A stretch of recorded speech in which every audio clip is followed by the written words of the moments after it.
that the most compassionate people have boundaries. So remember that about you. It's okay to set a boundary and stick to it. It's okay to say no. This is about you. It's not about them. Welcome to the Dr. Ashley Show. Welcome to the Dr. Ashley Show. I'm Dr. Ashley, and today I am going to teach you how to get through the holidays in a successful manner so that you can drop the weight or keep the weight off wherever you might be in your journey, but still navigate the holidays in whatever you call is a successful manner. The holidays can be tricky. There are so many treats and foods and events and parties, and oh my gosh, so much peer pressure. And my mission is to help empower people to step up, better their lives, and become totally self-sufficient. So really, there's no better time and place to help you do this than through navigating the holidays in a successful way. Below in this episode, there's a link to a free PhD weight loss holiday recipe guide. So if you're listening to this on a podcast platform, come on over to YouTube. If you're here on YouTube, drop below and click on that link and you can get all of the recipes that I enjoy for the holiday season. And our clients at PhD Weight Loss, they do great throughout the holiday, and it's because they're under our wing. We're helping them navigate, holding their hand and guiding them to hit their targets. And our maintenance clients also do great because of the vast amount of education they got during their weight loss program and because they get free continued support with us as they move in through their maintenance journey.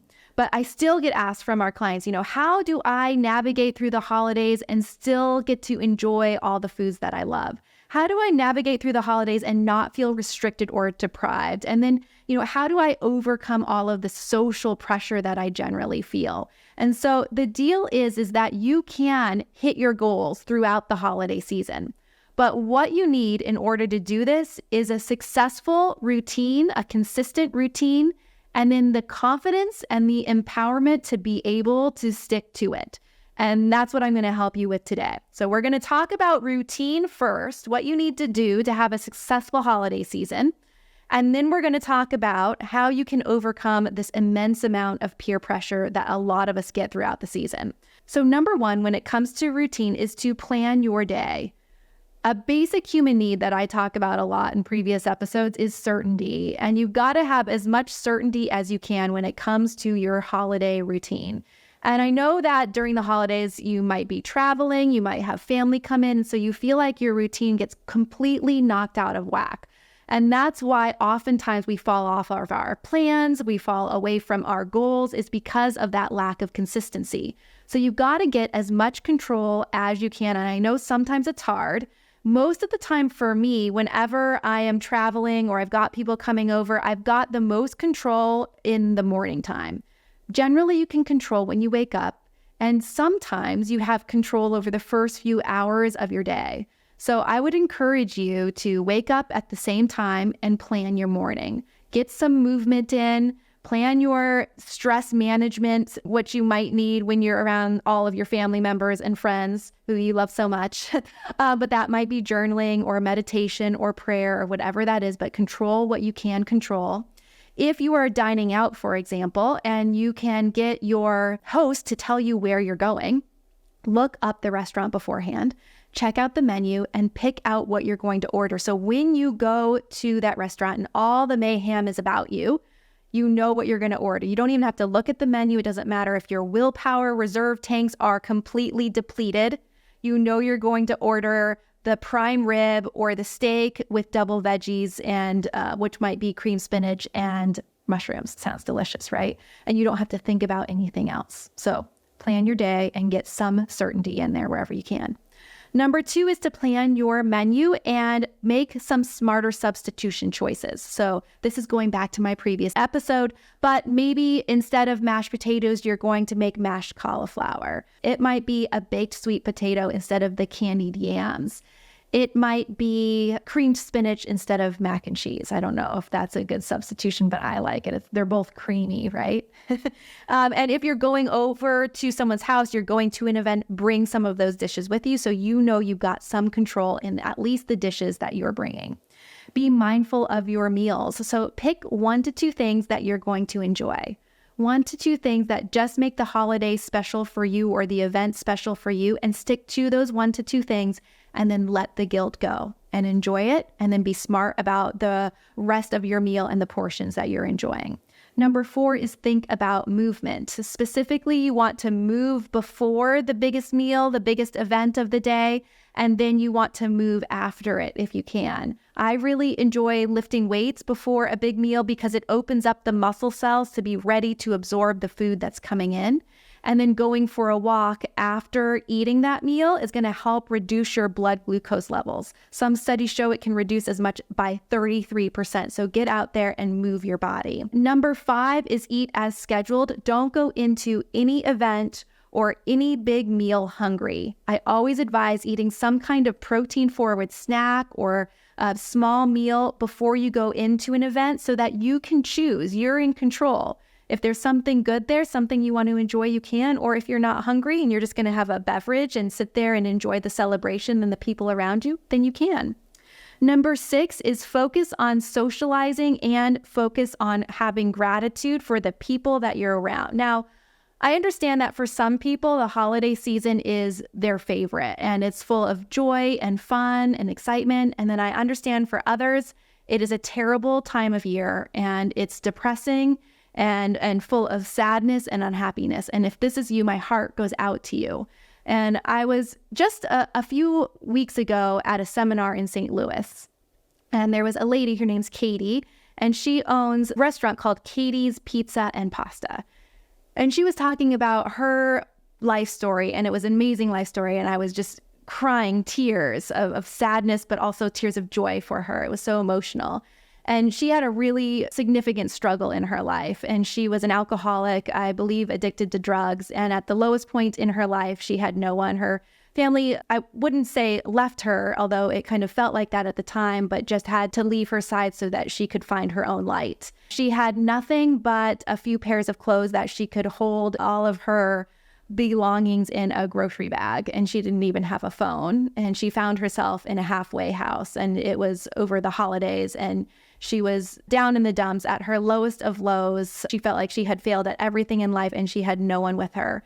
And so what she did is she got out a journal and she just started writing, and she wrote one thing that she was grateful for.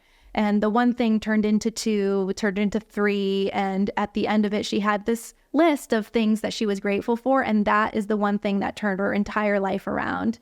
And now today she is the owner of multiple locations of her Katie's Pizza and Pasta restaurant. And she's got her frozen pizzas, I think, in over 400 grocery stores. And her story is amazing. So if you are down in the dumps, my heart goes out to you, but I also am, if you're listening to this, empowering you and encouraging you to get a journal and write down one thing that you're grateful for. That could be your ability to get up in the morning, the ability to walk, the ability to go out in nature, the ability to feel the sun on your cheek, like those simple things if you are having a struggle in your life and the holidays are a terrible time for you. One other thing that's a helpful tactic when you're writing your gratitude list, if it's really hard to think about things you're grateful for, write down one thing and then write a little bullet point. Because when your brain sees an empty bullet point, it's going to think of something to fill. So even if it takes a few minutes or however long, just sit there with the empty bullet point and then fill it, and then write another empty bullet point and fill it, and then finish your journal with an empty bullet point. So when you come back to it, hopefully the next day, your brain will start continuing to think of things that you can be grateful for. But I hope from the bottom of my heart that you have a long list of things that you can find gratitude for this holiday season. So number 7 is peer pressure. You have to be able to tolerate and overcome and be stronger than the peer pressure that you might feel this holiday season. So things that you can do to overcome this is 1, do your best to surround yourself by people who lift you up. And the holiday season might be a good time for you to take inventory of who those people are, and maybe you can do a New Year's pruning on who those people are that maybe you're not going to see very often in 2024. Next would be to share with your friends what you need. Don't ask if you can have their support, but tell them that you need their support. So for example, hey, Sue, this holiday season, I need your support. I don't need any pressure. I'm achieving some new health goals, and I really appreciate the support you're going to give me. Or, hey, Bob, this holiday season, I'm not drinking beer. I really need your support. Don't push any beer on me, please. I am going to be here to celebrate and enjoy with you, and I'm going to bring my own stuff that I'm going to enjoy. And then you bring your delicious sparkling water. Or if you really do need some alcohol, you enjoy maybe a dry red wine or a glass of hard liquor is going to actually be a better bet than beer, which I call liquid bread. Okay, the next thing is focus on your emotions, not the outcomes, because people have a harder time judging your emotions than outcomes. So instead of saying, I'm losing weight this holiday season, they could, potentially, they shouldn't, but they could potentially judge you. And oftentimes if they do judge you, it's because they're insecure on their own insides anyway, and it has nothing to do with you. But you could say, I'm working on my willpower, right? I'm working on my willpower strength this holiday season.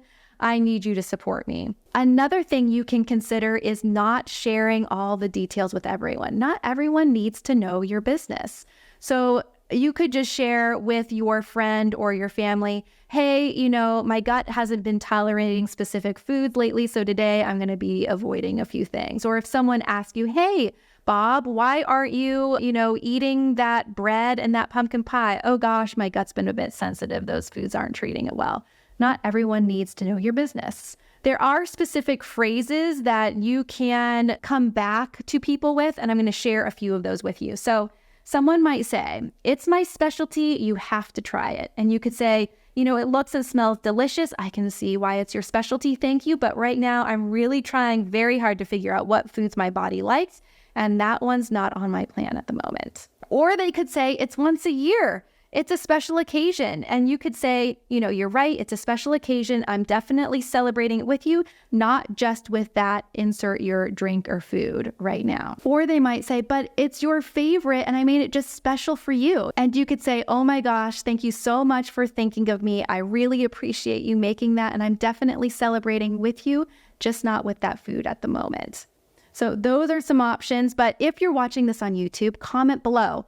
I want to hear the things that you feel pressured by and maybe specific comments that you've received from your family or friends and how you respond or how you plan to respond to it. If you can't think of a way on how to successfully respond to overcome that peer pressure, then drop that comment below and I'll help you as much as I can. The next thing is to understand this journey is about you and it is okay to say no. Brené Brown is an expert when it comes to boundaries and vulnerability and gaining trust with people. And she says that the most compassionate people have boundaries. So remember that about you. It's okay to set a boundary and stick to it. It's okay to say no. This is about you. It's not about them. And then the last thing to consider is if you've got this all or nothing mindset. I just did a podcast a few shows back on the topic of all or nothing, black or white thinking. And you've got to make sure that you overcome this mindset because it will keep you stuck, especially in the holiday season. You've got to make sure that you don't let perfectionism get in the way of progress. I hope this helps you navigate the holiday season successfully. If you are listening to this on a podcast platform, please leave a review. It means a lot to me, and subscribe. If you're watching this on YouTube, then also subscribe and leave a comment. I want to hear about your routines. I want to hear about your smarter substitutions, what foods you might try, or what great foods you have great recipes for that you want to share here in the community. And then talk to me about peer pressure. What are you nervous about? How are you going to overcome these different scenarios so that you are prepared?